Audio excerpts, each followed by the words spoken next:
আমতলা নামক এক গ্রামে এক ছোট্ট ছেলে বাস করত।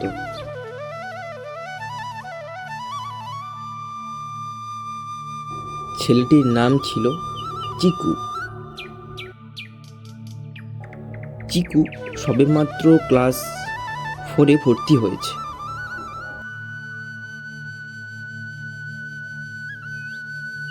চিকু প্রতিদিন সন্ধ্যাবেলা পড়তে যেত ও তার মা তাকে সঙ্গে করে নিয়ে যেত এবং নিয়ে আসতো। এইভাবে চিকুর দিন হাসতে খেলতে কাটতে থাকে।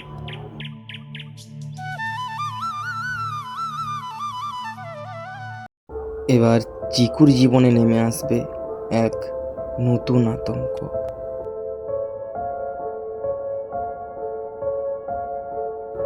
একদিনের রাতে চিকু একা একা রাতের বেলায় পড়ে বাড়ি আসছিল।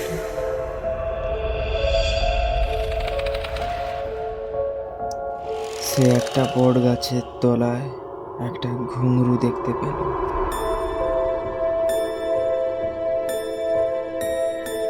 সে তখন ভাবতে থাকে যে এতদিন আমি এই রাস্তা দিয়ে যাচ্ছি, কোনোদিন কোনো ঘুঙরু দেখতে পাইনি, আজ এটা এখানে কেন পড়ে আছে।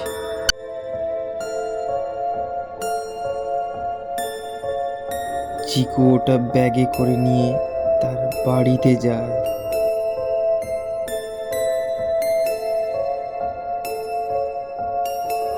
চিকু তার মাকে সব বলে ওই ঘুঙরুটার ব্যাপারে।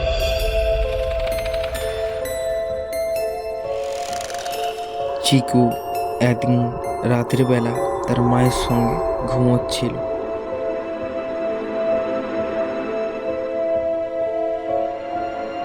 সে আজব এক আওয়াজ শুনতে পায়।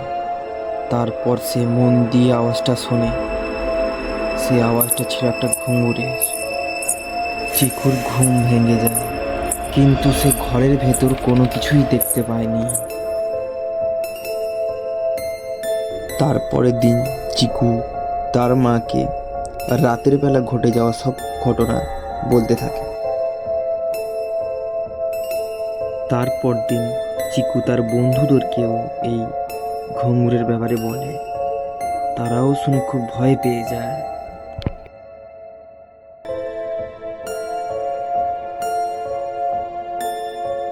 দ্বিতীয় দিন রাতে চিকু আবার ওই ঘুঙুরের আওয়াজ শুনতে পায়।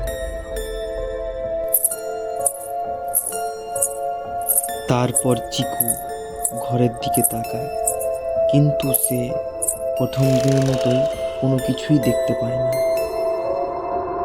তারপর চিকু ভাবলো যে তার মাকে সে এসব কথা কিছুই জানাবে না। পর সে একদিন রাতে পড়ে একা একা বাড়ি আসছিল।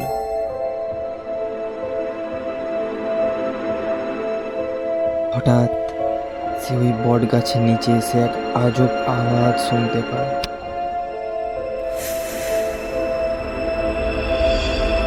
চিকু অনুভব করলো যে পেছন থেকে তাকে কেউ তার নাম ধরে ডাকছে। সে যখন পেছনে ফিরে দেখে এক পেতনি তাকে নাম ধরে ডাকছে। পেতনি তখন বলল যে, আমার ঘুঙরু তুই কেন নিয়ে গেছিস? চিকু ওই জায়গা থেকে ভয়ে ভয়ে বাড়ির দিকে ছুটতে লাগলো।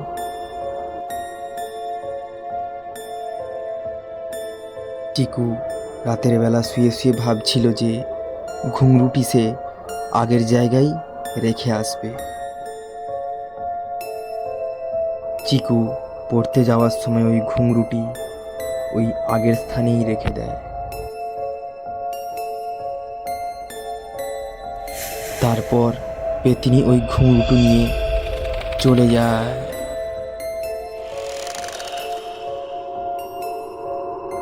চিকু পড়ে আসার সময় দেখলো যে ওখানে কোনোই ঘুঙরু নেই। তাহলে সে ভাবলো পেতনি নিশ্চয়ই ঘুঙরুটি নিয়ে চলে গেছে।